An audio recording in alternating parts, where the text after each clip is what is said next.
High friends, welcome back to my channel. आज बनवणार आहे मी साबुदाणा वडा. म्हणजे आपण उपवासाला साबुदाणा वडा किंवा खिचडी बनवतो साबुदाण्याची. तर आज मी बनवणार आहे साबुदाणा वडा आणि झटपट होतो. जास्त काही इन्ग्रेडियंट्स नसतात, त्यामुळे साबुदाणा वडा हा झटपट होतो आणि लहान मुलांना खूप आवडतो. तर आता बघूया साबुदाणा वडा कसा करायचा. त्याआधी माझ्या चॅनलला लाईक करा, शेअर करा आणि सबस्क्राईब नक्की करा. इथे बघा, मी साबुदाणे घेतले, जवळजवळ पाव किलो आहेत. ते रात्री भिजत घालून ठेवलेले आहे. तर ते प्रॉपर असे भिजले गेलेले आहेत. म्हणजे पाणी कमी ठेवायचं, थोडंसं वर येईल असं पाणी ठेवायचं आणि ते प्रॉपर भिजले जातात. त्यानंतर 3 मी बटाटे घेतलेत मोठे, ते पण कुस्करून म्हणजे उकडून कुस्करून घेतलेले आहेत. हे बघा. त्यानंतर ओली मिरची घेतलेली आहे गोडवाली, 3 मिरच्या आहेत बारीक चिरून. तुम्हाला पाहिजे असेल तुम्ही तिखट मिरची घेऊ शकता. त्यानंतर भरपूर अशी कोथिंबीर आणि ते कढीपत्ता घेतलाय, त्याचे असे तुकडे केलेत, कारण ते मोठे मोठे कढीपत्त्याची पानं मग आपल्याला तोंडात येतात. त्यानंतर 1 वाटी शेंगदाण्याचं कूट आहे. त्यानंतर अर्धा चमचा मी जिरं घेणार आहे आणि ही आहे धणजिरा पावडर आहे, ती पण अर्धा चमचा घेणार आहे. त्यानंतर चवीपुरतं आता हे मीठ आहे. तर आता आपण काय करूया, एक भांडं घेते मी, मोठं भांडं. तर त्या भांड्यात आपण काय करूया, हे साबुदाणे, भिजलेले साबुदाणे आहेत ना, ते आपण काय करूया, ह्यामध्ये आपण आता ट्रान्सफर करून घेऊ. कारण हे सगळं आपल्याला मिक्स करायचं आहे, त्यामुळे मोठं भांडं लागणार आहे. त्यानंतर कुस्करलेला बटाटा, बघा. त्यानंतर आपण ओली मिरची आणि कोथिंबीर, कढीपत्ता, हे तिन्ही एकत्र आपण घेऊया, ते मिक्स करून घेऊया त्यामध्ये. तशी ही रेसिपी झटपट आहे, म्हणजे प्रिपेअर सगळं करून ठेवलं तर होतं पटापट. अर्धा चमचा मी जिरं घेते आणि आपल्याला धणजिरा पावडर पण घ्यायची, ती पण मी अर्धा चमचाच घेते, जास्त नाही. हे बघा.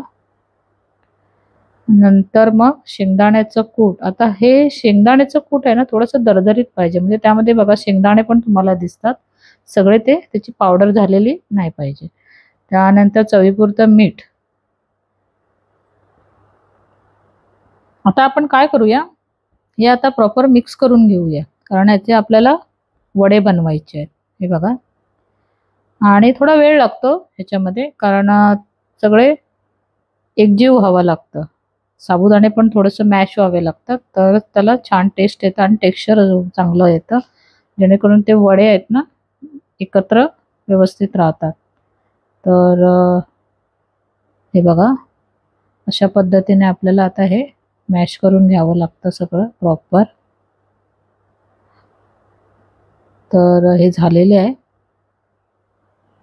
त्याचे वडे ना व्यवस्थित असं आला पाहिजे, तो वडा बनवता असं वळले गेले पाहिजेत, नाहीतर ते परत ते बरोबर नाही झाले ना, तर ते नंतर मग आपल्याला तळताना काय होतं, ते सगळे स्प्रेड होतात. आता मी काय करते, ह्याचे ना वडे असे ना बनवून घेते एकदा, जसं आपण टिक्की बनवतो ना, तशी ते आपण टिक्की बनवून घ्या वडे.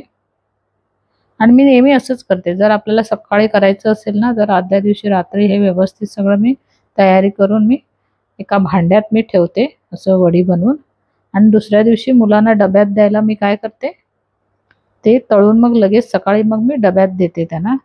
तर तेवढा वेळ आपला वाचतो. नाहीतर सकाळी एवढं सगळं करायचं म्हटलं की आपल्याला तेवढा वेळ पण नसतो.